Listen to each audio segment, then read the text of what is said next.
Share Beirut presents Amira Yahyaoui.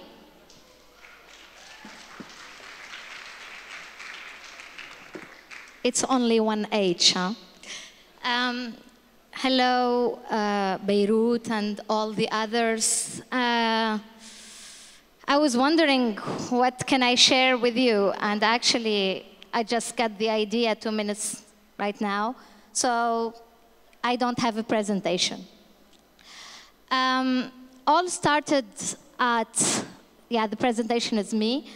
All started at, I was 6 years old, first year in school, and Ben Ali wanted to meet me. It was a huge honor. I'm seeing my friends from Tunisia. It was a huge honor for me. I mean, I have been picked in my school to give to Ben Ali a flower. At that time, I was preparing myself to be the President of the United States or France. But even if it was only the President of Tunisia, at 6, it was, a good experience to learn. So I was very happy, very proud of myself, and I went home saying, Ben Ali, President of Tunisia, wants to meet me. So my father said, no, you're not going. I cried for all the night, treated him of a dictator, and I was sure the police will come and will kill us all after torture, and will kill even our neighbors and my friends in school. So the day after, the police didn't show up, and the day after, I went to school, and I was really, ashamed of not going, and Ben Ali waiting for me to give him the flower, So no one noticed that I wasn't there, and they just picked another girl with another smile, and she just gave him the flower.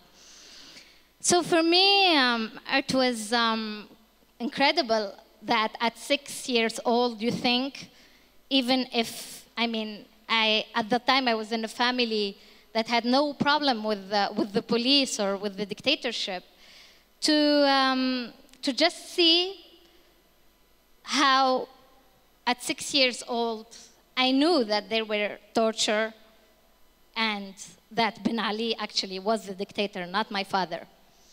So after that, years after, I became what we call cyber activist. And I blogged like 10 blogs on my life, and everyone is calling me a blogger. So I started working a lot on the anti-censorship movement in Tunisia. And with that, and like all the other friends from the anti-censorship movement in Tunisia, we had lots of trouble. But anyway, I went to Paris, and I have been banned from Tunisia for 5 years. Thank you, Bouazizi, for giving me back my passport. So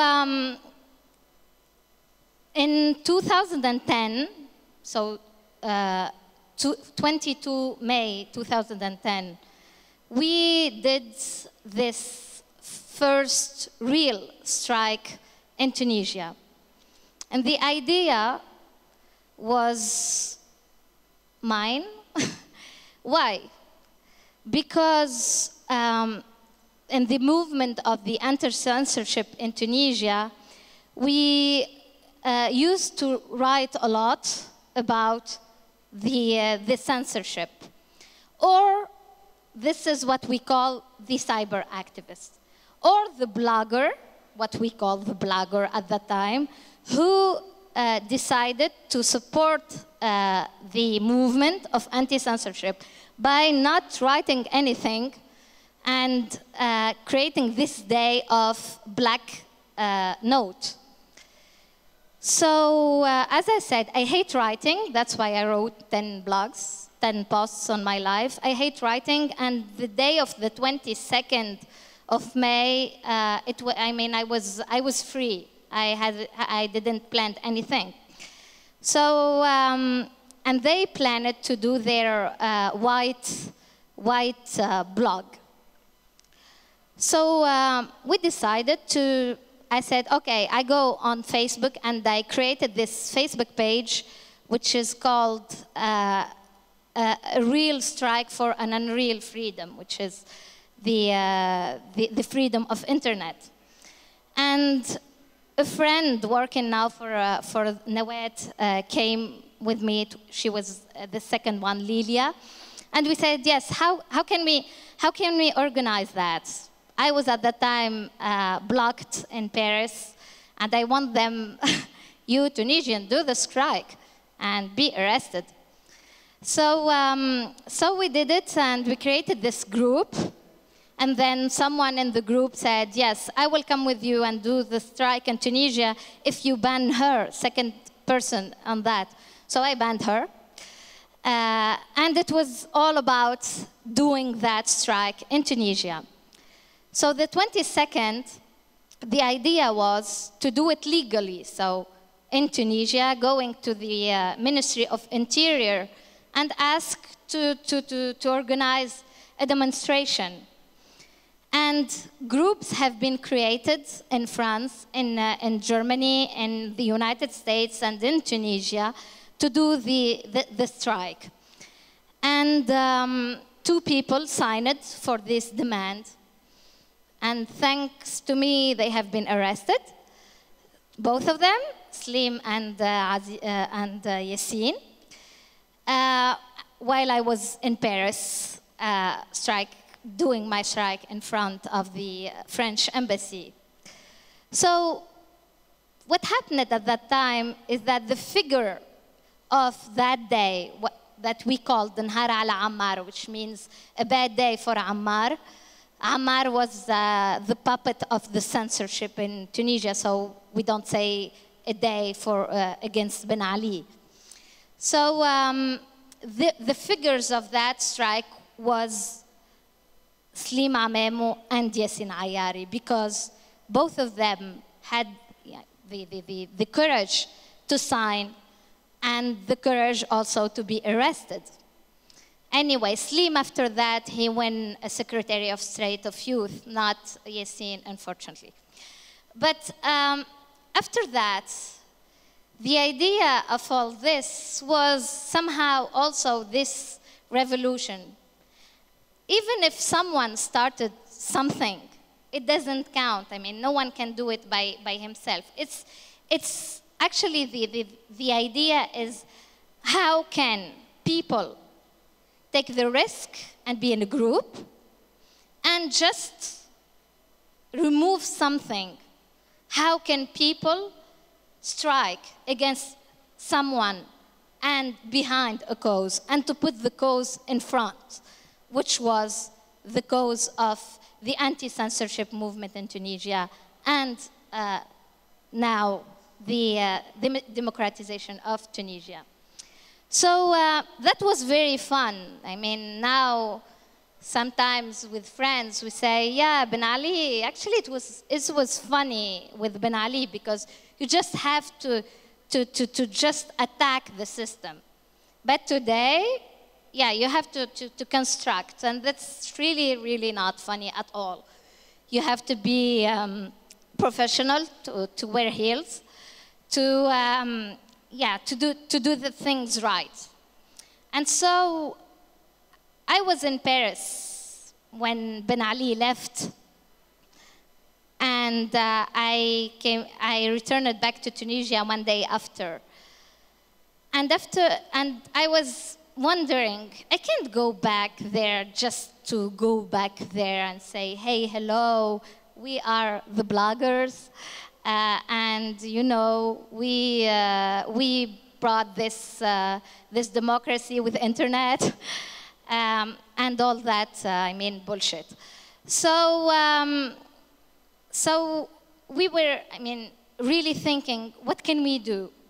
And because I came from this human rights movement in Tunisia, the idea was to go and to work on human rights, and to work on not only freedom of expression, but all the freedoms that we can do. And actually, Tunisia now is writing a constitution.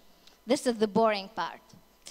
So I went back there, and the idea was, yeah, let's work on human rights. Let's go to that parliament with these MP representatives of the people, and let's work. Let's do advocacy.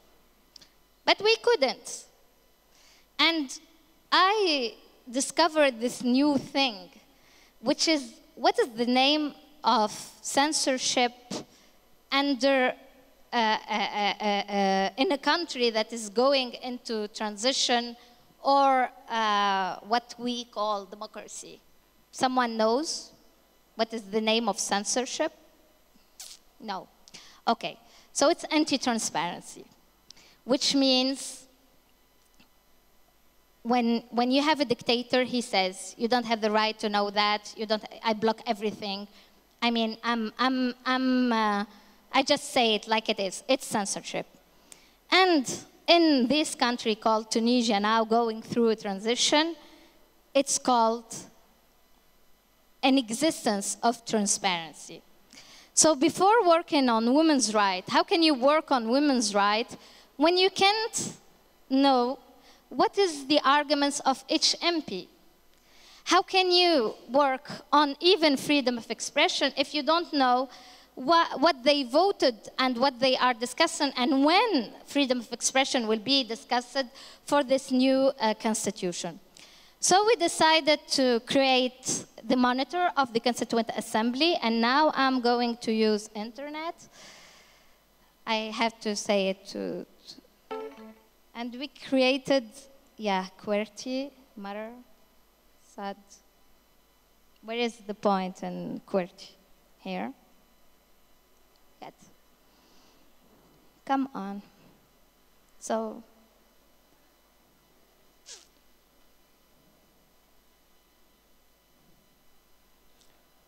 Marced is coming. No, it's not coming. Okay, there is no flash. There is flash. Okay, there is really not a bad internet here, huh? Okay, so no, nothing. Okay, so it's coming. I hope before I finish. So we created Marced, which is the monitor of the Constituent Assembly, and when you see it like this, I mean, it's boring. But it's not. It's not, because Marced is the only website in Tunisia that publishes the meeting minutes of our Constituent Assembly. And it's the only website in Tunisia that publishes the records of the votes of our MPs. It's nothing, but it's huge for us. And I think those who are from Arab countries here can figure how it's huge. So how we do? We do it from a concept called, this is ours. This Constituent Assembly is ours. You MPs are working for us. I am under you. You are in the bottom. Just work, give us the information, and do what we want you to do. So as you can imagine, they don't do that. So the idea is we steal documents to put them online, and we do whatever we can to have the documents and to just publish them. To have the records of the votes, we are, I know, in 2012, but in Tunisia we are in the 40th century with a camera. So we go to the Constituent Assembly and we take pictures of the MPs one by one. And then we just, I can't, so it's really not working too bad. Anyway, this. So this, what you see, it's our assembly. I won't show you the faces, they are really not beautiful. So just to have each MP, where each MP is sitting in that, we worked for 6 months. And we have, let's say, stolen to the numbers of each MP and the number of his seat. And so once we have that, because the MPs didn't get it, why did she want that? Why did she want to know where we sit? I mean, she's seeing us in the TV. But it was because we can take pictures, and we can know who is absent and who is present, and we can also know who voted what, which is very, very important in Tunisia when you write a constitution, actually. And so, I don't know if I spent more than 20 minutes. How can I know it? You tell me? Okay. 4 minutes. Okay. So the idea is, this is our rights, and now, unfortunately, we are in Tunisia, so we are going to turn your life into hell if you don't do anything as we want you to do. And this is how it should be. I mean, it's our first year of maybe democracy, and if we want it to work, we need to use it, and not just asking them to write a good constitution. And another example, I was with our beloved president of the Constituent Assembly, and I was asking him for informations, and he said, and he coughed, and he said, I'm sure you, Amira, I mean, if we give you the power, I'm sure you will publish if I'm sick or not. And I said, hey, sir, you are under 70 years old, so yeah, for sure, I will publish that, and I think you should do it. And for him, it was an elite problem. This constitution and this information, it's only for elite. But it's not, because the day we publish it, we don't have many users. We didn't have many users using this website. But the day we published our first vote, the visitors did like this. And now people, they are asking us, tell us what that person voted for. And now, yeah, I'm seeing even my grandma saying OpenGov and these kind of things, because they get it. I mean, if this is what is accountability. It can't work without transparency. And so last story is that we sued our Constituent Assembly with Nawat and 4 other people coming from the transparency movement in Tunisia. And I just met the MPs after the suit just last week, and they were like, "Are you crazy? Are you crazy of doing this? Do you know that this is going to stay in the تاريخ, in the history of Tunisia?